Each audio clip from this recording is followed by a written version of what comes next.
Do you want to be a millionaire, but unlike Elon Musk, you don't feel like putting in those 80-hour work weeks? Do you want to get those 7-digit paychecks, but unlike Zuckerberg, you can't drop out of Harvard because you didn't get accepted? You loser. Well, rest easy, my friends, because I know how you too can become a millionaire. I call it Move to Korea! I moved to Korea and overnight I became a millionaire. It's so easy. I only work 40 hours a week and still get paid over $2 million a month, which when you do the conversion comes out to be around, but what am I doing? Conversions don't matter.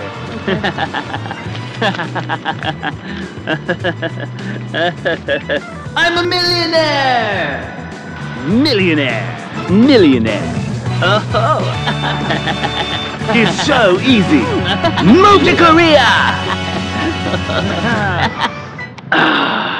Yes, we are millionaires in South Korea. Of course, when you do the conversion, a million won comes out to be around 940 US dollars. So not quite as impressive as the skit made it sound. And the truth is that I actually make a lot less money here than I did waiting tables back in the States. In spite of that, Grace and I are able to put 50% of my paycheck into savings each month. And that's kind of crazy. Like, if we were able to save 50% of our income back home, that's unheard of. So even though we're making such a small amount, how are we able to save so much?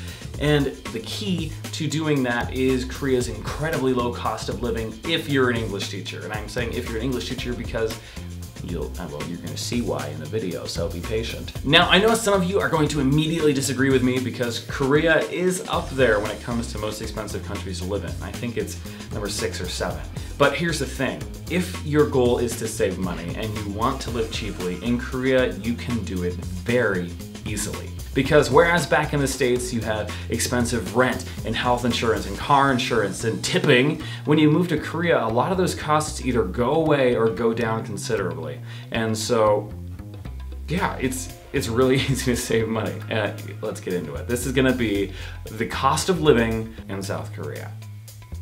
First up, let's get the biggest potential expense out of the way, rent. Now here's where being an English teacher in Korea becomes really cool, because when you move here to teach English, the school you are hired by actually pays for your apartment. So we pay $0 a month in rent. Our biggest expense back in the States is gone in Korea. Number 2, let's talk about utilities. Utilities are the biggest expenses we face living here in Korea. And so I'm gonna break those down for you, give you our monthly averages. Bear with me, I'm just gonna read these back to you. So our monthly average for water is 19,500 won per month. And on gas, this is for our stove and floor heating. We spend an average of 43,800 won per month. That really gets hiked up during the winter months if you're putting that on. The electricity is only 13,000 won a month.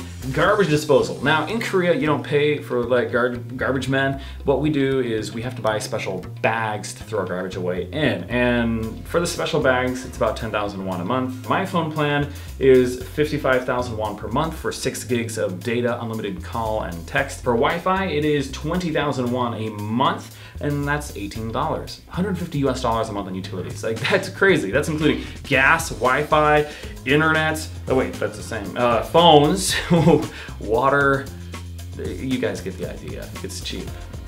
Number 3, let's talk about health insurance in Korea. Another great perk of coming to Korea as an English teacher is that the school you're hired by will pay 50% of your health insurance premiums. And it's not a bad health insurance either. It covers a lot. And so each month, how much do I pay? I pay right around $65 USD every month. And oh, Grace is home. Hey! Oh, you're making a video? Can you hear me? In the street. I was like, who's he talking to? I'm kind of loud.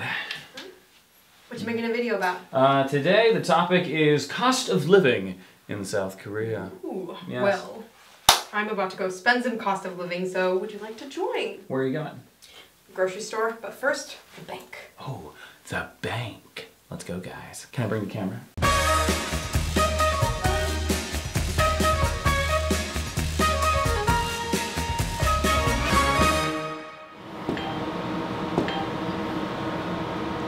Babe? Yes. Did you withdraw a whole bunch of money?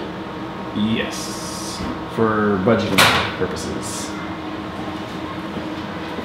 Move to Korea! have to go to the subway. Ooh, to the subway.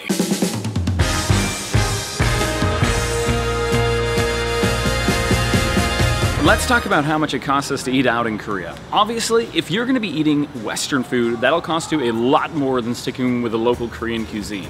So if saving money is a concern for you, we suggest that you stick with the Korean food. It is delicious, you're gonna love it, and it's a lot healthier than Western food. A couple examples of how much eating out does cost us. In our town, we can get samgyeopsal or other barbecued meats for between 10 and 12,000 won per person. And if even that's too much money for you, you can go to a KIMBAB place and get completely full for about 5,000 won. Lastly, let's talk about cafes.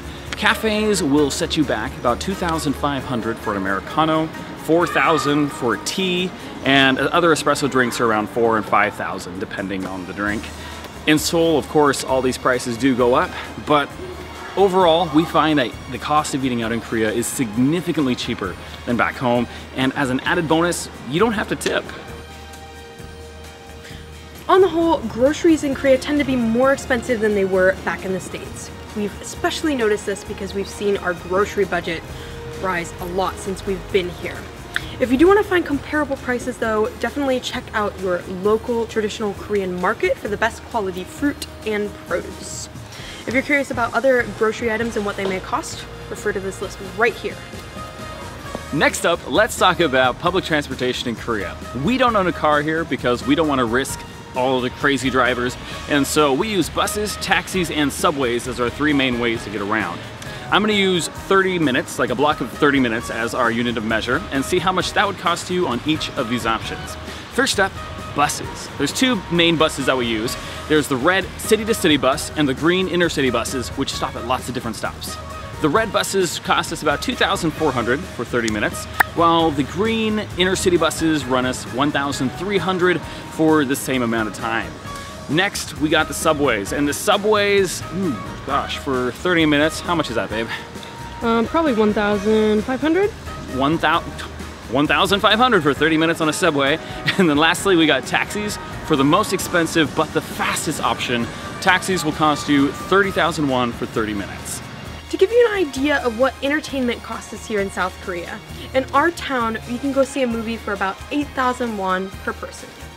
And if you want to spend the day cycling, you can easily rent bikes for about 10,000 won a day.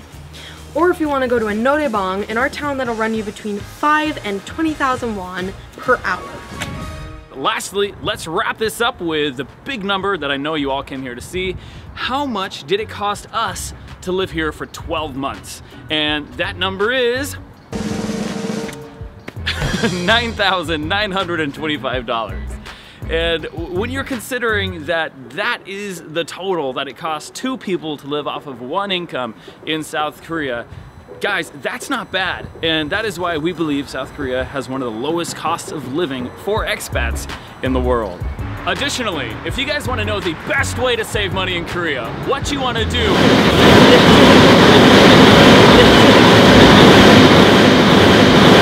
that is the best way to save money.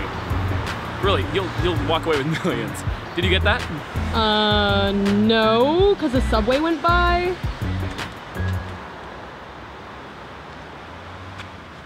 Oh, it's fine. We'll just put it in a blog post. Thank you guys so much for watching this video. We hope you enjoyed it. If you're curious about how to save money in Korea, or you just want more details about today's topic, make sure you visit the description box because we have two great blog posts which answer both of those questions. As always, if you enjoy this video, make sure you hit that thumbs up button, share with someone who might be curious about this topic, and don't forget to subscribe so that you can stay up to date on our Korean life. We'll see you guys next time. Peace.